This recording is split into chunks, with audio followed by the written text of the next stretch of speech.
მოგესალმებით მეგობრებო. ისევ და ისევ მინდა გესაუბროთ თემაზე, სამყაროს ცვლილებებზე.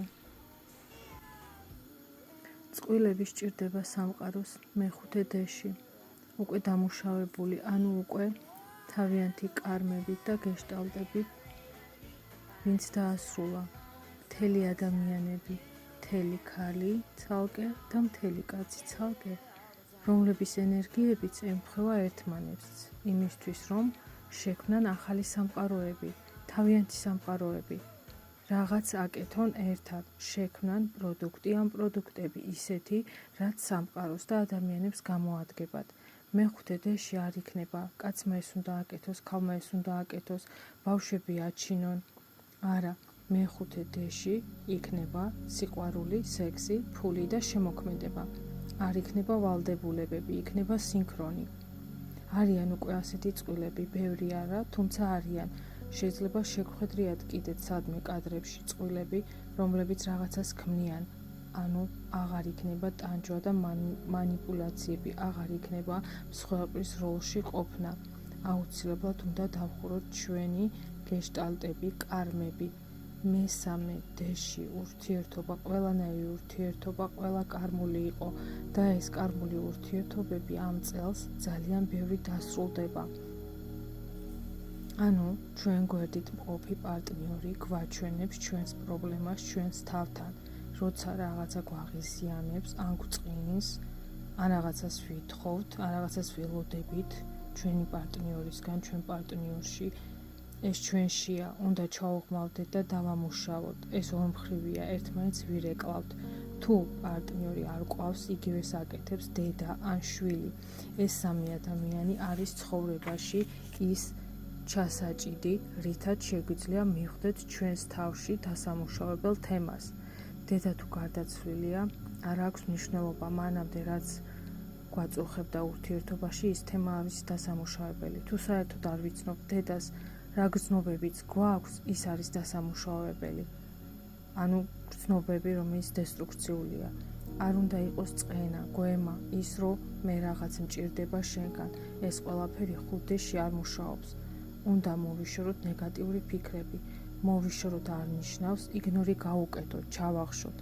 ეს ნიშნავს, რომ ჩაუღმავდეთ მაგალითად წყენას, დაუსვათ ჩვენ თავს კითხვები, რატომ გწყინს, რას ველით, რატომ ბრაზობ და ასე შემდეგ.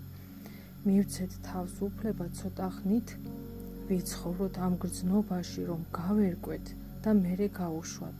მაშინვე დაიხურება ეს ასე ვთქვათ პრობლემა და გადავალთ სხვა საფეხურზე.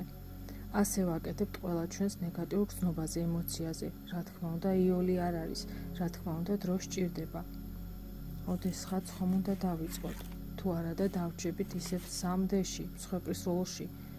თუმცა არჩევანს ადამიანი თვითონ აკეთებს და თვითონ წყვიტავს, რა გამოცდილება სურს, რომ გაიაროს მისმა სულმა. თქვენი უფლებაა დამეთანხმოთ ან არ დამეთანხმოთ. ვისაც გაღვიძება და გაზრდა უნდა, ის თავისავად მივა იქამდე, რომ დაიწყოს თუნდაც მცირედით, ინფორმაციის მოძიებით. არავინ არავის წინაშე არაფერში არ არის ვალდებული. ყველაფერი, რასაც ვაკეთებთ, უნდა კეთდებოდეს გულით და არა ტვინის რაღაც გათვლებით. ანუ წყვილები, რომლებიც 5 დეში სამყაროებს ქმნიან, ისინი უკვე თავის თავში მთელები არიან და თავიანთი ენერგიების შეერთებით იწყებენ ირგვლივ განათებას, რომელიც სხვა ადამიანებზეც მოქმედებს.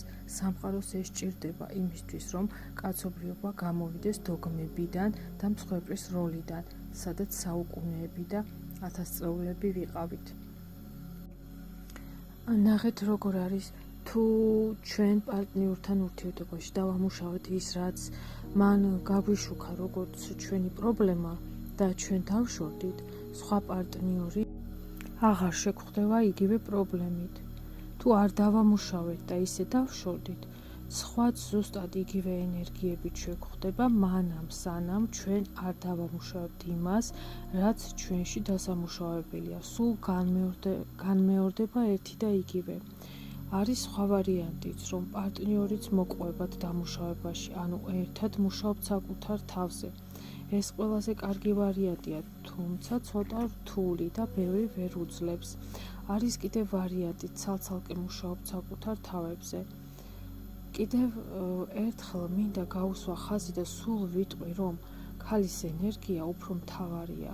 ქალის ენერგია მოქმედებს ძალიან, როცა მენტალურად დაკავშირებული ვართ და ვგრძნობთ ერთმანეთს, როცა ქალი თავის გეშტალტებს ამუშავებს, პარტნიორზე ავტომატურად მოქმედებს. ეს არ ნიშნავს, რომ კაცი გულხელდაკრებული უნდა იჯდეს. ყველაზე ნამდვილი ის არის, თუ კაცი ეხმარება ქალს, ისიც გაცნობიერებულია და ერთად მუშაობენ. ამ დროს კოლოსალური გამთლიანება ხდება თითეულის და ორი მთლისგან იკვრება სამყარო.